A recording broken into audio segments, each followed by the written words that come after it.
കേരള സഭയിലെ നവീകരണ പ്രവർത്തനങ്ങളെ ത്വരിതപ്പെടുത്തുന്നതിൽ പ്രധാന പങ്കുവഹിച്ച സന്യാസ സഭയാണ് MSMI.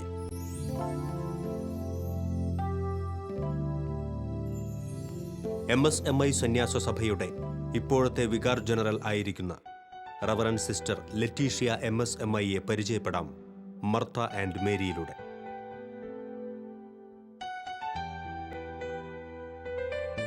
പാലാരൂപതയിൽപ്പെട്ട പാറേമാക്കൽ കുടുംബത്തിൽ വല്യാത്ത് അന്നമ്മ ദേവസ്യ ദമ്പതികളുടെ 6 മക്കളിൽ 4ാമത്തെ കുഞ്ഞായി ജനനം. പാലായിൽ നിന്നും കണ്ണൂരിലെ ചെമ്പേരിയിലേക്ക് കുടിയേറിയ കുടുംബത്തിന്റെ കുടിയേറ്റ കാലത്തെ നോവും വേവും അനുഭവിച്ചറിഞ്ഞ ബാല്യം.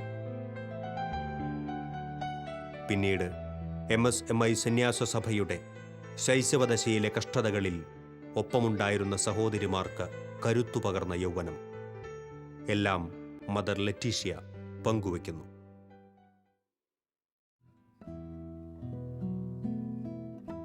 ആയിരത്തി 1966 അധ്യാപികയായി ഞാൻ സേവനം ആരംഭിക്കുന്നത്.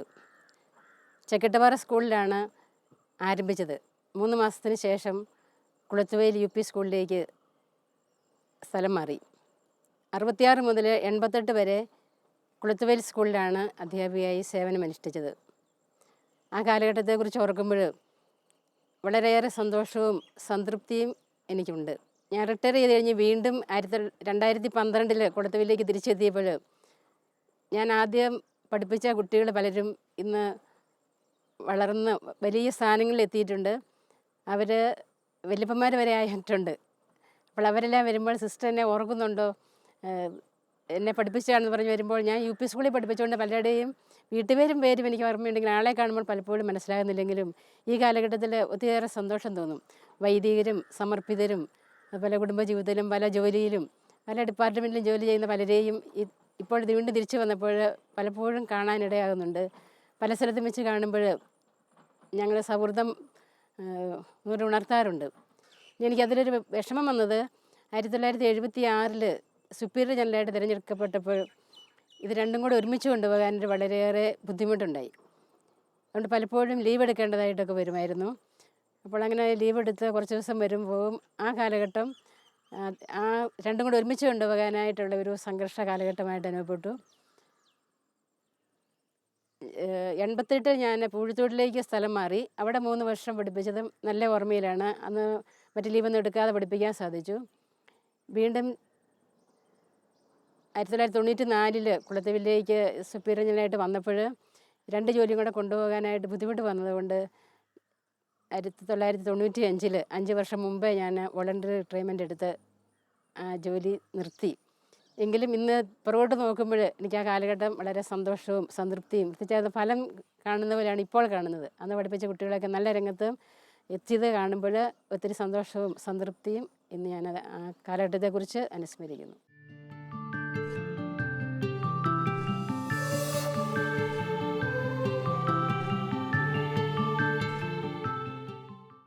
ലെറ്റീഷ്യാമ്മയെക്കുറിച്ച് ഓർക്കുമ്പോൾ എൻ്റെ ഓർമ്മകൾ 3 പതിറ്റാണ്ട് പിന്നോട്ട് പോവുകയാണ്.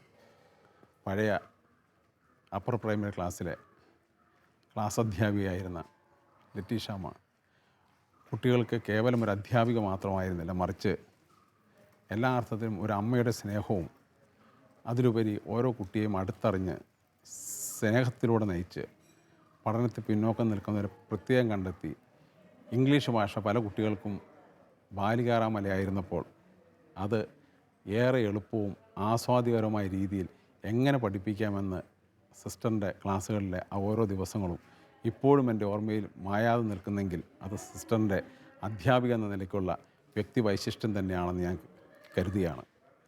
പിൽക്കാലത്ത് ഇപ്പോൾ ഞാനൊരു അധ്യാപകനായും പ്രിൻസിപ്പളായും പ്രവർത്തിക്കുമ്പോൾ സിസ്റ്റർ അന്ന് ആ ചെറുപ്പകാലത്ത് കുട്ടികളോട് കാണിച്ചിരുന്ന സ്നേഹമസ്തമായ പെരുമാറ്റം എന്നെ വളരെയേറെ സ്വാധീനിച്ചിട്ടുണ്ട്, ആകർഷിച്ചിട്ടുണ്ട്.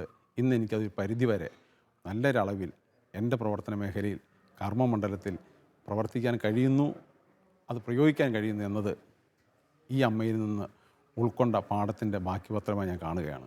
സ്കൂളിൽ പഠിപ്പിക്കുന്ന കാലത്താണെങ്കിലും ഞങ്ങൾക്ക് അധ്യാപകർക്കൊക്കെ ഒത്തിരി നല്ല മാതൃകയായ അധ്യാപികയായിരുന്നു സിസ്റ്റർ. പിന്നെ കുട്ടികൾക്കാണെങ്കിലും അങ്ങനെ തന്നെ ഒരിക്കലും സിസ്റ്ററിനെ സംബന്ധിച്ച് ഒരു ഗൗരവമുള്ള മുഖം ഒരിക്കലും ഞങ്ങൾ കണ്ടിട്ടില്ല. ദേഷ്യപ്പെടുന്ന മുഖം കണ്ടിട്ടേ ഇല്ല. എല്ലാവരും ചിരിച്ച മുഖത്തോടുകൂടി എപ്പോഴും സംസാരിക്കുമായിരുന്നുള്ളൂ. അതുപോലെ തന്നെ പിള്ളേരോട് ഞങ്ങളോടൊക്കെ നല്ല കാരുണ്യപൂർവ്വം പെരുമാറുന്ന ഒരാളായിരുന്നു സിസ്റ്റർ.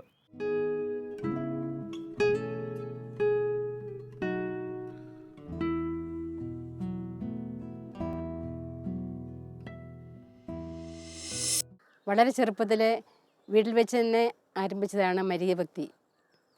കുടുംബത്തിലെല്ലാവരും മാതാവിനോട് പ്രത്യേക ഭക്തിയുള്ളവരായിരുന്നു. എല്ലാവരും ഒരുമിച്ച് സന്ധ്യാസമയത്ത് ജപമാല ചൊല്ലുന്നതും ഒരു രഹസ്യം മുട്ടുമേൽ നിന്ന് കൈപിടിച്ച് ചെല്ലുന്നതെല്ലാം ഞാനിപ്പോഴും ഓർക്കുന്നു. മെയ് മാസത്തിലെ മാതാവിൻ്റെ വണക്കവാസം വീട്ടിൽ വലിയ ആഘോഷമായിരുന്നു. ആങ്ങളമാർ അന്ന് ഈ മരത്തിൽ കയറി ഞങ്ങളുടെ നാട്ടിൽ ഒരു മരത്തിൽ ഇങ്ങനെ ഉണ്ടാകുന്ന പൂവ് പറിച്ചുകൊണ്ട് വരും. ഞങ്ങൾ പെൺകുട്ടികൾ അത് മാതാവിൻ്റെ രൂപത്തിൻ്റെ അവിടെ അലങ്കരിച്ച് വെക്കും. തിരികെ കത്തിച്ച് വെച്ച് ജപം ചെല്ലുമായിരുന്നു. അങ്ങനെ മാതാവിനോട് വീട്ടിൽ ആരംഭിച്ച ഭക്തി ഞങ്ങളുടെ ഇടവകയിലും, ചെമ്പേരി ഇടവകയായിരുന്നു ഞങ്ങൾ വരുമ്പോൾ. 1953 മുതൽ 62 വരെ ചെമ്പേരി ഇടവകയിലായിരുന്നു. അത് മാതാവിൻ്റെ നാമത്തിലുള്ള പള്ളിയാണ്. അവിടുത്തെ വികാരിയായിരുന്നത് റവറൻ ഫാദർ ജേക്കബ് വാരികാട്ടാണ്. അച്ഛനും വലിയൊരു മരിയഭക്തനാണ്. മാതാവിനെക്കുറിച്ച് പറയുവാനും ജപമാല അച്ഛൻ ചൊല്ലുകയും കുട്ടികളെയെല്ലാം ജപമാല ചൊല്ലാനായിട്ട് പ്രേരിപ്പിക്കുകയും ഒക്കെ ചെയ്യുമായിരുന്നു. മാതാവിൻ്റെ ജീവിതത്തിലെ സംഭവങ്ങൾ ഓരോന്നും ചെറിയ കുട്ടികൾക്ക് തുടങ്ങി അച്ഛൻ പറഞ്ഞു കൊടുക്കും. അച്ഛൻ വികാരി ആയിരുന്നുകൊണ്ട് തന്നെ ഞങ്ങളുടെ ഇടവകയിൽ മരിയഭക്തി പ്രത്യേകമായ വിധത്തിൽ പ്രചരിച്ചു. അങ്ങനെ അതിനെ വീട്ടിൽ കിട്ടിയത് വളരുവാനായിട്ട് ഇടയായി. പിന്നീട് നെല്ലിക്കുറ്റിയിൽ വികാരിയായിട്ട് വന്നത് റവറൻ ഫാദർ മാത്യു മുള്ളമ്മടയാണ് 62. അച്ഛനും വലിയൊരു മരിയഭക്തനാണ്. കൊന്ത പ്രചരിപ്പിക്കുവാനും കൊന്ത ചെല്ലിക്കുവാനും ഞങ്ങൾക്ക് അടുത്തുള്ള ഹൈസ്കൂളിലെ കുട്ടികളെ കൊണ്ടെല്ലാം കൊന്ത കെട്ടിക്കുമായിരുന്നു. അച്ഛൻ ഗുരുവും കമ്പിയൊക്കെ മേടിച്ച് തന്ന് വീട്ടിൽ കാണിച്ചു തരും. അങ്ങനെ ഞങ്ങൾ കൊന്തയൊക്കെ കിട്ടുമായിരുന്നു. അങ്ങനെ അതിന് ഇടപെട്ട ആ വൈദികരുടെ മരിയഭക്തിയും എന്നെ ഏറെ സ്വാധീനിച്ചു. പിന്നീട് മഠത്തിൽ ചേർന്നപ്പോൾ സിജ വർക്കിയച്ഛൻ മാതാവിൻ്റെ നാമത്തിലാണ് ഈ സഭ ആരംഭിച്ചിരിക്കുന്നത്. അച്ഛനും വലിയ മരിയഭക്തനാണ്. അപ്പോൾ ആ ചെറുപ്പത്തിൽ കിട്ടിയ മരിയഭക്തി കൂടുതൽ വളരുവാനായിട്ട് ദൈവം ഇടയാക്കി. അച്ഛനെൻ്റെ ഞങ്ങൾ ന്യൂഷേറ്റിൽ കയറുമ്പോൾ പേര് മാറ്റിയിടും. അന്നാമ്മയുടെ പേരായിരുന്നു എൻ്റെ, അന്നക്കുട്ടി എന്നാണ് എൻ്റെ പേര്. അപ്പോൾ മാതാവിൻ്റെ പേര് അച്ഛൻ തന്നെ, സ്ഥാപകൻ തന്നെ തന്നതാണ്. അപ്പോൾ അങ്ങനെ മാതാവിനോട് കൂടുതൽ ഭക്തി വളരുവാനായിട്ട് ഇവരുടെ എല്ലാ സ്വാധീനം എന്നെ ഒത്തിരി സഹായിച്ചിട്ടുണ്ട്. അതുപോലെ തന്നെ പല മരിയൻ തീർത്ഥാടന കേന്ദ്രങ്ങളിൽ സന്ദർശിക്കുവാനായിട്ട് ഇടയായി. എന്നെ ഏറെ സ്വാധീനിച്ച ഒന്നാണ് യുഗോസ്ലാവിയയിലെ മഞ്ജുഗോറ തീർത്ഥാടനത്തിൽ കേന്ദ്രത്തിൽ പോകുവാനായിട്ട് ഇടയായത്. അവിടെ ചെന്നപ്പോൾ ജർമ്മൻ ഭാഷയിലാണ് അവിടെ ജപമാല ചൊല്ലിക്കൊണ്ടിരുന്നത്. അപ്പോൾ പല രാജ്യത്തു നിന്ന് വന്ന തീർത്ഥാടകരുണ്ടായിരുന്നു. ഓരോരുത്തരും അവരവരുടെ ഭാഷയിൽ അതിന് ശേഷം ചൊല്ലിക്കൊണ്ടിരുന്നു. ചെല്ലുന്ന കുട്ടി നന്മ നിറഞ്ഞവരും ചൊല്ലി നിർത്തുമ്പോൾ അറിയാം ഇനി പരിശുദ്ധ മറിയുമാണ്. അപ്പോൾ ഞാൻ മലയാളത്തിൽ ചൊല്ലി, ചിലർ ഇംഗ്ലീഷ് ചൊല്ലിയും ഇറ്റാലിയൻ ചൊല്ലി, അങ്ങനെ ഓരോരുത്തരും ജർമ്മൻ പല ഭാഷകളിൽ അതിൻ്റെ ശേഷം ചൊല്ലിക്കൊണ്ടിരിക്കുകയായിരുന്നു. ജപമാലയുടെ 3ാമത്തെ രഹസ്യം ചൊല്ലിയപ്പോൾ എനിക്കെൻ്റെ ഹൃദയത്തിൽ പ്രത്യേക ഒരു അനുഭവം ഉണ്ടായി. അപ്പോൾ ഞാൻ വിചാരിച്ച് മാതാവ് വന്നതാണെന്ന്. അവരവിടെ പറയുന്നതൊന്നും എനിക്ക് ലാംഗ്വേജ് മനസ്സിലാകുന്നില്ല, ജർമ്മനാണ് പറയുക. അപ്പോൾ എനിക്കത് ഇന്നും എൻ്റെ മനസ്സിൽ തങ്ങി നിൽക്കുന്ന ഒരു അനുഭവമാണ്, പ്രത്യേകമായ ഒരു അനുഭവം. അപ്പോൾ എനിക്കൊരു വലിയ വിശ്വാസം തോന്നി മാതാവ് അവിടെ വന്നിട്ടുണ്ടെന്ന്. ഞാൻ ദർശനത്തിൽ കാണുമല്ല, പക്ഷേ എനിക്കത് അനുഭവപ്പെട്ട് വന്നിട്ടുണ്ടെന്ന്. പക്ഷേ ഒന്നും മനസ്സിലായില്ല. ഞങ്ങൾ ജപമാല തുറന്നുകൊണ്ടേയിരുന്നു. ജപമാല തീർന്നപ്പോൾ ഈ ദർശനം കിട്ടിയ കുട്ടി അവിടെ അനൗൺസ് ചെയ്തു, 3ാമത്തെ രഹസ്യത്തിൻ്റെ സമയത്ത് ഞങ്ങളവിടെ വെഞ്ചരിക്കാൻ വേണ്ടി എല്ലാവരും ഇങ്ങനെ കൊന്തയൊക്കെ വാങ്ങിച്ചുകൊണ്ട് പോയിട്ടുണ്ടായിരുന്നു. അപ്പോൾ ആ കുട്ടി പറഞ്ഞു, മാതാവ് വളരെ സന്തോഷത്തോടെ വന്നു, എല്ലാവരെയും പുഞ്ചിരിച്ച് നോക്കി, എല്ലാവരെയും ആശീർവദിച്ചു വന്നു. അപ്പോൾ അതൊരു ജീവിക്കുന്ന ഒരു അനുഭവമായിട്ട് ഇപ്പോഴും എൻ്റെ മനസ്സിലതങ്ങനെ ആ ഓർമ്മ തങ്ങി നിൽക്കുന്നുണ്ട്. അപ്പോൾ എനിക്ക് മനസ്സിലായി, എനിക്ക് ഭാഷ തിരിഞ്ഞില്ല, ഞാൻ കണ്ടില്ലെങ്കിലും മാതാവിൻ്റെ ദർശനത്തിൻ്റെ ഒരു അനുഭവം എനിക്കുണ്ടായി. മാതാവിനോട് പ്രാർത്ഥിച്ചാൽ എന്തും ലഭിക്കുമെന്ന് വളരെ ചെറുപ്പത്തിലെ അമ്മ പറഞ്ഞു. കുട്ടിക്കാലത്തുണ്ടായ ഒരു അനുഭവം ഞാനിപ്പോൾ ഓർക്കുകയാണ്. ഏത് കാര്യത്തിനും മാതാവിനോട് ചോദിച്ചാൽ മതി, സ്കൂളിൽ പോകുമ്പോഴാണെങ്കിലും എല്ലാ കാര്യങ്ങളും സാധിച്ചു തരുമെന്ന് വളരെ ചെറുപ്പത്തിലെ തുടങ്ങി പറഞ്ഞു തന്ന ഓർമ്മയുണ്ടായിരുന്നു. ഞാൻ 4ാം ക്ലാസ്സിൽ പഠിച്ചപ്പോൾ ഉണ്ടായൊരു സംഭവം ഞാൻ ഓർക്കുകയാണ്. കാട്ടുമൃഗങ്ങളൊക്കെ ഉള്ള കാലവും കൃഷി നശിപ്പിക്കുകയും വീട്ടിലെ വളർത്തുമൃഗങ്ങളെ അവയെല്ലാം പിടിച്ച് കൊല്ലുകയൊക്കെ ചെയ്യുന്ന ഒരു കാലഘട്ടമായിരുന്നു ഞങ്ങൾ മലബാറിൽ വന്നപ്പോൾ. അപ്പോൾ പലരും ഒരു ദിവസം ഒരു ചേട്ടൻ വീട്ടിൽ വന്ന് ഇരുന്ന് പറഞ്ഞു, ഈ കലമാൻ എന്ന് പറഞ്ഞ സാധനമുണ്ട്, കൊമ്പയിൽ ഇങ്ങനെ കുറേ കൊമ്പുകളൊക്കെ ഉള്ള സാധനം. എൻ്റെ കൊമ്പൊക്കെ വീട്ടിലേക്ക് അലങ്കാരത്തിനൊക്കെ വെക്കുന്നതായിരുന്നു. അപ്പം അതിനെപ്പറ്റിയൊക്കെ ഇങ്ങനെ വർണ്ണിച്ച് പറഞ്ഞു. ആ സാധനം ഞാൻ കണ്ടിട്ടില്ലായിരുന്നു. അപ്പോൾ എനിക്കതിനെ കാണണമെന്ന് വലിയൊരു ആഗ്രഹം തോന്നി. അപ്പോൾ അമ്മ പറഞ്ഞിട്ടുണ്ട് എന്ത് കാര്യമാണെങ്കിലും മാതാവിനോട് പ്രാർത്ഥിച്ചാൽ കിട്ടുമെന്ന്. അപ്പോൾ ഞാൻ എൻ്റെ കുഞ്ഞു മനസ്സിലോർത്തു ഈ സാധനത്തിനെ കാണാൻ വേണ്ടി മാതാവിനോട് പ്രാർത്ഥിക്കാം. കുറേ ദിവസം പ്രാർത്ഥിച്ചിട്ടും കലമാനെ കണ്ടില്ല. അപ്പം ഞാൻ ദിവസം രാവിലെ സ്കൂളിൽ പോകാൻ നേരത്ത് അമ്മയോട് പറഞ്ഞു, അമ്മച്ചിയല്ലേ പറഞ്ഞത് മാതാവിനോട് ചോദിച്ചാൽ എന്ത് കാര്യം സാധിക്കുമെന്ന്. ഞാൻ എത്ര നാളായി മാതാവിനോട് ഒരു കലമാനെ കാണിക്കുക എന്നാണ് ചേട്ടൻ പറഞ്ഞപ്പോൾ തുടങ്ങി പ്രാർത്ഥിക്കുന്നത്, ഇതുവരെയും അതിനെ കണ്ടില്ലല്ലോ എന്ന് പറഞ്ഞു. അപ്പോൾ അമ്മ പറഞ്ഞു നമ്മൾ വീണ്ടും ചോദിക്കണം, ചോദിക്കുമ്പോഴേ കിട്ടിയില്ലെങ്കിൽ അത് നല്ല സമയത്ത് തരുമെന്നൊക്കെ പറഞ്ഞ് ചെറിയ ഉപദേശമൊക്കെ തന്ന് പറഞ്ഞു വിട്ടു. അപ്പോൾ ഞാനന്ന് സ്കൂളിൽ പോയി. അതിന് തിരിച്ച് വൈകുന്നേരം 4 മണി കഴിഞ്ഞ് 5 മണിയൊക്കെ ആകുമ്പോൾ തിരിച്ച് വീട്ടിലെത്തി. അപ്പം ഞങ്ങൾ താമസിച്ച് വന്നിട്ട് കാപ്പി കുടിച്ചുകൊണ്ടിരിക്കുകയായിരുന്നു. അപ്പോൾ എൻ്റെ ബ്രദർ വന്നിട്ട് സാവധാനം വന്ന് വീട്ടിൽ വന്ന് അമ്മയോടും എന്നോടൊക്കെ പറഞ്ഞു. എൻ്റെ ചാച്ചനെ ഞാൻ അപ്പച്ചനെന്നാണ് വിളിക്കുന്നത്. അപ്പച്ചൻ പറഞ്ഞു എല്ലാവരോടും ശബ്ദമൊന്നും ഉണ്ടാകാതെ മിണ്ടാതെ വരുവാണെങ്കിൽ ഒരു സൂത്രം കാണിച്ച് തരാമെന്ന് പറഞ്ഞു. അപ്പം ഞങ്ങൾ ശ്വാസം അടക്കി വളരെ നിശ്ചലമായിട്ട് ഈ പറഞ്ഞ ആങ്ങളയുടെ കൂട്ടത്തിൽ വീട്ടിൻ്റെ താഴേക്ക് പോയി. അവിടെ ഒരു പാറയുണ്ട്. ആ കല്ലിൽ ഞങ്ങൾ അപ്പച്ചൻ നിൽപ്പുണ്ട്. അവിടെ നിന്ന് നോക്കുമ്പോൾ അതിന് കുറച്ചപ്പുറത്ത് ഞങ്ങളുടെ വീടിൻ്റെ സ്ഥലത്തിൻ്റെ അതിലായിട്ടൊരു ചതുപ്പ് സ്ഥലമാണ്, കുറച്ച് വെള്ളമൊക്കെ ഉള്ളൊരു സ്ഥലമാണ്. അപ്പോൾ നോക്കുമ്പോൾ ഒരു കലമാൻ അവിടെ ഈ വെള്ളത്തിൽ ഇങ്ങനെ കുളിക്കുകയാണ്. അതിനകത്ത് മറിയുകയും എല്ലാം ചെയ്തുകൊണ്ടിരിക്കുന്നതാണ്. അപ്പോൾ ഞങ്ങൾ മിണ്ടതുമില്ല. അപ്പോൾ വളരെ അത്ഭുതത്തോടെ ഈ ജീവി ആദ്യം കാണുന്നതാണ്. അതിൻ്റെ പ്രപഞ്ചം കുറേ സമയം ഞങ്ങൾ നോക്കി നിന്നു. കുറച്ച് സമയം കഴിഞ്ഞപ്പോഴത്തേക്കും അത് തല ഉയർത്തി 4 പാട് ഇങ്ങനെ ശ്വാസം പിടിച്ച് നോക്കി. മനുഷ്യൻ്റെ മണം കിട്ടിയിട്ടാണെന്ന് തോന്നുന്നു. അത് കുതിച്ച് അവിടുന്ന് ഓടിപ്പോയി.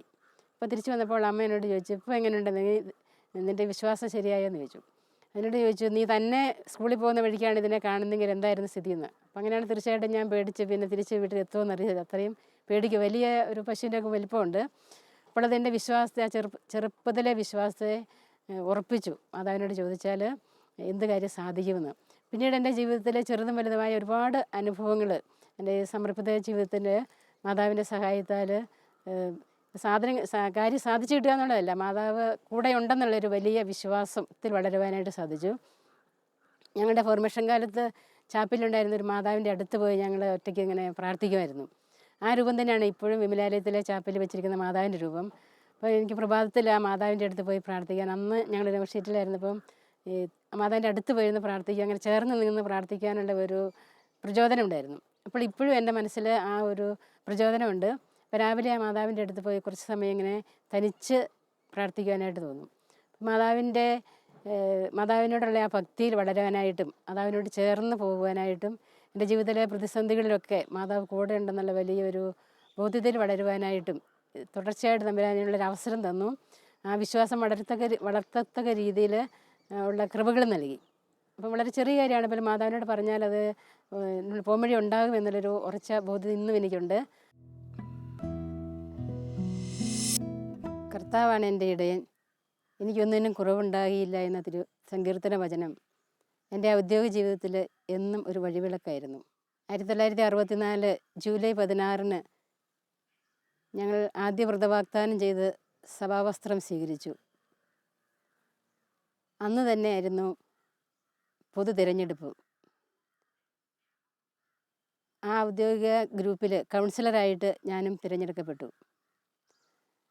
അന്ന് സ്ഥാപക പിതാവായ വർക്കീച്ചനും ട്രിസാമദറൊക്കെ ഉള്ളതുകൊണ്ട് ഞങ്ങൾക്കത് വലിയൊരു ഭാരമായിട്ടന്ന് അനുഭവപ്പെട്ടില്ല. 2 ടൈമിൽ കൗൺസിലറായിരുന്നു. 1976 തിരഞ്ഞെടുപ്പിൽ സ്പീക്കർ ജനറലായിട്ട് തിരഞ്ഞെടുക്കപ്പെട്ടപ്പോഴാണ് എനിക്ക് കൂടുതൽ ഭാരമായിട്ട് അനുഭവപ്പെട്ടതും എൻ്റെ നിസ്സാരതയും ബലഹീനതയും ഇങ്ങനെ നയിക്കുന്നതിനുള്ള കഴിവുകളും എല്ലാം വളരെ വ്യക്തമായിട്ട് മനസ്സിലാക്കിയതും മനസ്സിൽ വിഷമം തോന്നിയതും അന്നായിരുന്നു.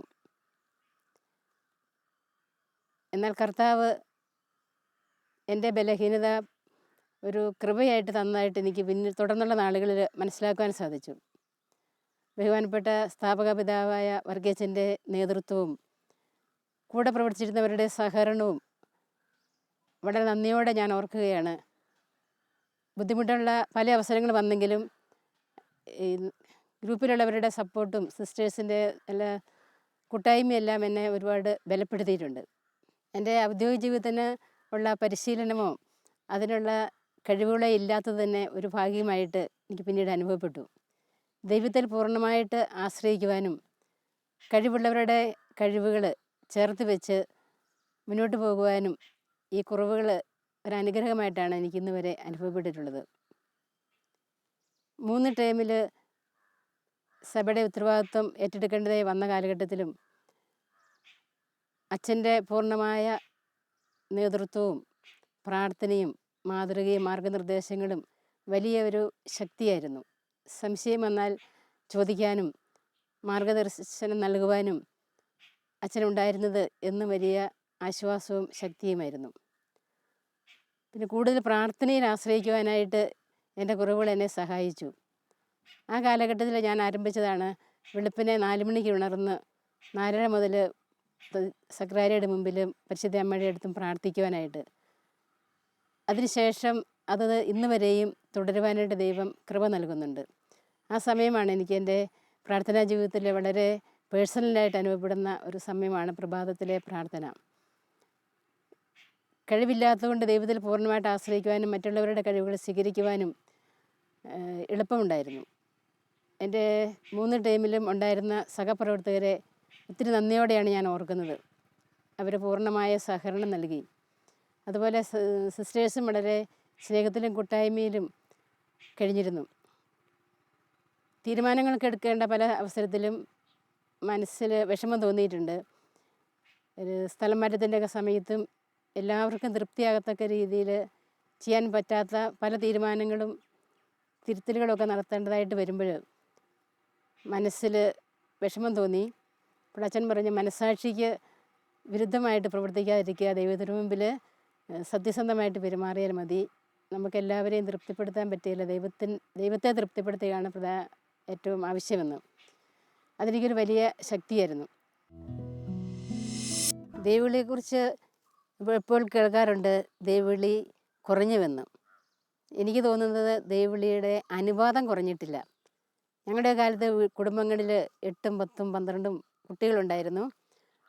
അപ്പോൾ അവരിൽ നിന്നും ഒരാളോ രണ്ടാളൊക്കെ ദൈവവിളി സ്വീകരിച്ച് പോരുമ്പോൾ കൂടുതൽ കുട്ടികളെ ഓരോ ബാച്ചിലും കിട്ടുമായിരുന്നു. ഇപ്പോൾ വീട്ടിൽ ആകെ 1 അല്ലെങ്കിൽ 2 കുട്ടികളാണുള്ളത്. അവരിൽ നിന്നാണ് വിളി സ്വീകരിക്കുന്നത്. അപ്പോൾ അനുപാതത്തിൽ വലിയ കുറവ് സംഭവിച്ചിട്ടില്ല, എണ്ണത്തിൽ കുറവ് സംഭവിക്കുന്നുണ്ട് എന്നാണ് എനിക്ക് തോന്നുന്നത്. പിന്നെ ദൈവത്തിൻ്റെ വിളിയുടെ സ്വരം ശ്രവിക്കുവാനുള്ള സാഹചര്യം പഴയതുപോലെ ഇന്ന് ഇല്ല. മറ്റൊരുപാട് സ്വരങ്ങളാൽ മുഖരിതമാണ് ഇന്ന് കുടുംബാന്തരീക്ഷം തന്നെ. ഞങ്ങളുടെയൊക്കെ ചെറുപ്പകാലത്ത് വീട്ടിലെ പ്രാർത്ഥനയ്ക്കൊക്കെ വലിയ നിഷ്ഠയായിരുന്നു. എന്ത് ജോലി ഉണ്ടെങ്കിലും കുരിശുമണി ഞങ്ങളുടെ വീട് പള്ളിക്കടുത്താണ്. അപ്പോൾ കുരിശുമണി അടിക്കുമ്പോൾ പ്രാർത്ഥിക്കണം എന്നുള്ള നിർബന്ധമായിരുന്നു. ഇപ്പോൾ ഞാൻ തന്നെ വീട്ടിൽ ചെന്നാലും അറിയാം, അവർ സീരിയൽ കാണുവാണെങ്കിൽ അത് കഴിഞ്ഞിട്ടുള്ള സമയത്തെ പ്രാർത്ഥന. അപ്പോൾ കുടുംബത്തിൽ മാതാപിതാക്കന്മാർ തന്നെ കുടുംബാന്തരീക്ഷത്തിൽ തന്നെ ദൈവവിളി പ്രോത്സാഹിപ്പിക്കുന്നതിന് മാന്യം സംഭവിച്ചിട്ടുണ്ടെന്ന് എനിക്ക് തോന്നുന്നു. പിന്നെ കുട്ടികൾക്ക് ഒരുപാട് സ്വപ്നങ്ങൾ കൊടുക്കുന്നത് വലിയ എൻജിനീയർ ആകണം, ഡോക്ടറാകണം, വിദേശത്ത് പോകണം, പണം ഉണ്ടാകണം, വീടുണ്ടാക്കണം, അങ്ങനെ വലിയ സ്വപ്നങ്ങളിലാണ് ചെറുപ്പത്തിൽ തന്നെ കുട്ടികൾ വളരുന്നത്. അപ്പോൾ ഒരുപാട് വികസനം സംഭവിച്ചപ്പോൾ ഭൗതികമായ ഒത്തിരിയിലേറെ ലക്ഷ്യങ്ങൾ കുട്ടികളുടെ മനസ്സിലേക്ക് കടന്നു വരുന്നുണ്ട്. അതിൻ്റെ ഉള്ളിലും ദൈവവിളി കണ്ടെത്തുന്നവരും ഡിഗ്രി എല്ലാം കഴിഞ്ഞിട്ട് കഴിഞ്ഞ വർഷം കുളത്തുവേലിൽ കോളേജിൽ പഠിപ്പിക്കുന്ന 2 സാറുമാർ വന്നു. അപ്പോൾ അവർ അവിടെ വന്നപ്പോൾ അവർ CMA സഭയെ ചേർന്നവരാണെന്ന് പറഞ്ഞു. അവിടെ പഠിപ്പിച്ചുകൊണ്ടിരിക്കുന്നവരാണ്. അപ്പോൾ അത്രയും ഉന്നത വിദ്യാഭ്യാസം നേടി ജോലി ഉണ്ടായിട്ടും അവർക്ക് ദൈവവിളി സ്വീകരിച്ച് പോകുവാനായിട്ട് വലിയൊരു പ്രചോദനം കിട്ടി. അങ്ങനെ പലരും ദൈവവിളി സ്വീകരിച്ച് പോകുന്നുണ്ട് ഈ കാലഘട്ടത്തിലും. അപ്പോൾ ദൈവവിളി ഇന്നും ഉള്ളതായിട്ടാണ് എനിക്ക് പറയുവാനുള്ളത്.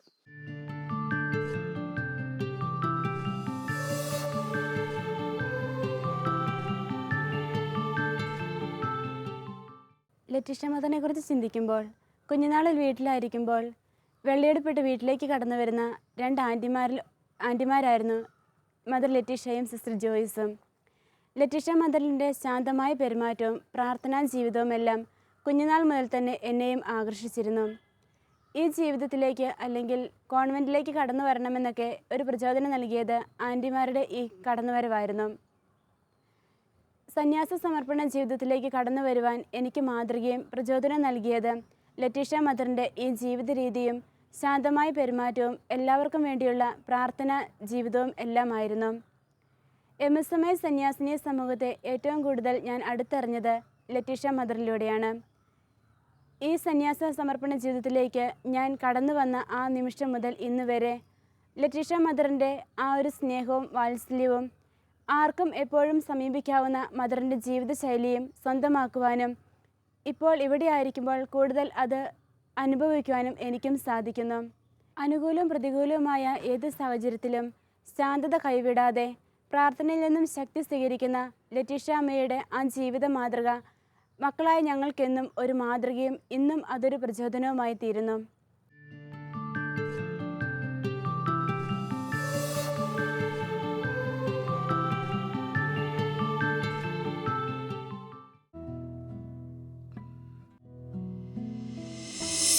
ദൈവത്തിൻ്റെ സ്വരത്തിന് കാതോർക്കുവാനായിട്ട് പഠിക്കണം. അതിന് നമ്മുടെ ആത്മീയ കാര്യങ്ങൾ ചിന്തിക്കുവാനും നല്ല പുസ്തകങ്ങൾ വായിക്കുവാനും നമ്മളുടെ കൂട്ടുകെട്ടുകൾ നല്ലതായിരിക്കുവാനും കുദാശകളൊക്കെ സ്വീകരിക്കുന്നവരായി വളരുവാനും ശ്രദ്ധിക്കണമെന്നാണ്. ദൈവത്തിൻ്റെ സ്വരത്തിന് കാതോർത്താൽ മറ്റുള്ളവർക്ക് നന്മ ചെയ്യുവാനുള്ള ഒരു ജീവിതമാക്കി മാറ്റുവാൻ പലപ്പോഴും സഹായിക്കും നല്ല പുസ്തകങ്ങളുടെ വായന. അപ്പം നല്ല പുസ്തകങ്ങൾ വായിക്കുവാനും നല്ല കൂട്ടുകെട്ടിലായിരിക്കുവാനും സാധിച്ചാൽ മറ്റുള്ളവർക്ക് നന്മ ചെയ്യുവാൻ, നമ്മൾ കുടുംബജീവിതവും ഒരു ദൈവവിളിയാണ്. കുടുംബത്തിലാണെങ്കിലും സമർപ്പിത ജീവിതത്തിലാണെങ്കിലും മറ്റുള്ളവർക്ക് വേണ്ടി ഒരു ബലിയായി തീർന്ന ജീവിതം കാഴ്ചവെക്കുവാനും നമ്മുടെ ജീവിതം സഫലമാക്കുവാനും സാധിക്കുമെന്നാണ് എനിക്ക് പറയുവാനുള്ളത്. എൻ്റെ സമർപ്പിത ജീവിതത്തെക്കുറിച്ച് പറഞ്ഞാൽ എനിക്ക് ഇന്നും വലിയ സംതൃപ്തി തോന്നുന്നുണ്ട്. ഇങ്ങനെ മടത്തി വന്നതൊരു അബദ്ധമായി പോയല്ലോ, ഇതിൽ പെട്ടുപോയല്ലോ എന്നൊരിക്കൽ പോലും തോന്നിയിട്ടില്ല. ദൈവത്തിൻ്റെ ഒരു വലിയ കൃപയാണത്. അപ്പോൾ ദൈവം അങ്ങനെ സമർപ്പിത ജീവിതം സന്തോഷമായിട്ട് ജീവിക്കണമെന്നാണ്. സമർപ്പിതരെ കാണുമ്പോൾ മറ്റുള്ളവർക്ക് ഇതൊരു സന്തോഷമുള്ള ജീവിതമാണെന്ന് തോന്നണം. അപ്പോൾ ഇവിടെ വന്നാൽ ബുദ്ധിമുട്ടുകളില്ലെന്നല്ല, കർത്താവ് വിളിച്ചത് സുഖമായിട്ട് ജീവിക്കാമെന്നല്ല. ഓരോരുത്തരെയും ദൈവവിളി നൽകിയപ്പോൾ കർത്താവ് ആവശ്യപ്പെട്ടത് നീ നിൻ്റെ കുരിശും എടുത്തുകൊണ്ട് എൻ്റെ പിന്നാലെ വരാനാണ്. കുരിശിതനായ ഈശോയുടെ പിന്നാലെ പോകുമ്പോൾ ഒരു സുഖജീവിതമല്ല, നമുക്ക് ദുഃഖങ്ങളുണ്ടാകാം, പ്രയാസങ്ങളുണ്ടാകും, നമ്മുടെ ഇഷ്ടങ്ങളെല്ലാം ബലി ചെയ്യേണ്ടതായിട്ടൊക്കെ വരും. ദൈവത്തോട് ചേർന്ന് പോകുമ്പോൾ നമുക്കതിലൊരു സന്തോഷവും സമാധാനവും ഉണ്ടാകുമെന്നാണ് എൻ്റെ സമർപ്പിത ജീവിതത്തിലെ അനുഭവം. സമർപ്പിതർ അവരുടെ പ്രാർത്ഥനാ ജീവിതത്തിൽ ഉറച്ചു നിൽക്കണം. ദൈവത്തോട് ചേർന്ന് നിന്നില്ലെങ്കിൽ നമ്മൾ മറ്റെവിടെയെങ്കിലും ആരോടെങ്കിലുമൊക്കെ ചേർന്ന് പോകും. അപ്പോൾ സമർപ്പിതർ അവരുടെ ജീവിതത്തിന് അനുസരിച്ചുള്ള ജീവിതം കൊണ്ടുപോയില്ലെങ്കിൽ പലപ്പോഴും ദൈവവിളി നഷ്ടപ്പെടുന്നതിൻ്റെ ഇടയാകും. ദൈവവിളി ഇല്ലാഞ്ഞിട്ടല്ല ദൈവവിളി നഷ്ടപ്പെടുക, അവരുടെ സമർപ്പിത ജീവിതത്തോട് വിശ്വസ്ത പുലർത്താനായിട്ട് മടി കാണിച്ചതുകൊണ്ടാണ്. അപ്പം നമ്മൾക്ക് പരിശീലന കാലത്തൊക്കെ പഠിപ്പിച്ചും തരുന്നു, അത് അനുസരിച്ച് ദൈവത്തോട് വിശ്വസ്ത പുലർത്തി നമ്മുടെ വിളിയോട് വിശ്വസ്ത പുലർത്തി മുന്നോട്ട് പോകുവാനായിട്ട് സാധിച്ചാൽ ദൈവത്തിൻ്റെ വിളിയിൽ ഉറച്ചു നിൽക്കുവാനായിട്ട് ദൈവം നമ്മളെ നമ്മുടെ ആരുടെയും ശക്തി കൊണ്ടോ കഴിവ് കൊണ്ടോ പിടിച്ചു നിൽക്കാൻ പറ്റുകയില്ല. ദൈവത്തിൻ്റെ സഹായം ആവശ്യമാണ്. അപ്പോൾ പൂർണ്ണമായിട്ട് നമുക്ക് ദൈവത്തിൽ ആശ്രയിക്കണം. മാതാവിനോട് നല്ല ഒരു ഭക്തി ഉണ്ടായിരിക്കണം. മാതാവ് നമ്മളെ എപ്പോഴും സഹായിക്കും. അതുപോലെ വിശുദ്ധരോടുള്ള ഭക്തിയും നമ്മളെ സഹായിക്കുന്നതാണ്. സ്വർഗത്തിലും കുറച്ച് കൂട്ടുകാരുണ്ടെങ്കിൽ കൊച്ചുദ്രസ്യായും അൽഫോൻസാമ്മയും യൂപ്രാസ്യാമ്മയും ചാവറയച്ചനും ഒക്കെ നമ്മുടെ നാട്ടിലും തന്നെ ഉള്ളവരുമുണ്ട്. അപ്പോൾ അവരോടൊക്കെ നമുക്കൊരു ഭക്തി ഉണ്ടെങ്കിൽ സ്വർഗത്തിൽ നമുക്ക് കുറച്ച് കൂട്ടുകാരുണ്ട്.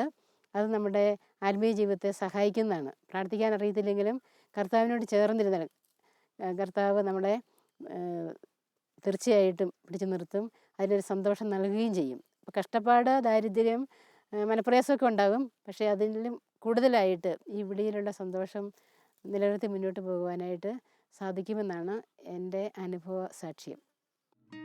മോൺസിഞ്ഞൂർ CJ വർക്കി എന്ന ദീർഘദർശിയായ വൈദിക ശ്രേഷ്ഠൻ കൊളുത്തിവെച്ച ആത്മചൈതന്യത്തിൻ്റെ അരികു ചേർന്ന് പ്രയാണം തുടരുകയാണ് MSMI എന്ന സന്യാസ സമൂഹം. നവീകരണ രംഗത്ത് സഭയ്ക്ക് കരുത്തു പകർന്ന ഈ സമൂഹത്തിൻ്റെ നിർണായക നേതൃസ്ഥാനങ്ങളിൽ 2 പതിറ്റാണ്ടോളം പിന്നിടുന്ന ജീവിതം, സഭാസ്ഥാപകന്റെ ദർശനങ്ങളിൽ നിന്നും അണുവിട വ്യതിചലിക്കാതെ ഒപ്പമുള്ള സഹോദരിമാർക്ക് വിളക്കും വെളിച്ചവുമായി മാറുന്ന മദർ ലെറ്റീഷ്യയുടെ നിയോഗവഴിയിൽ എന്നത്തെയും പോലെ ദൈവകൃപ സമൃദ്ധമായി ഉണ്ടാകട്ടെയെന്ന് നമുക്കും പ്രാർത്ഥിക്കാം.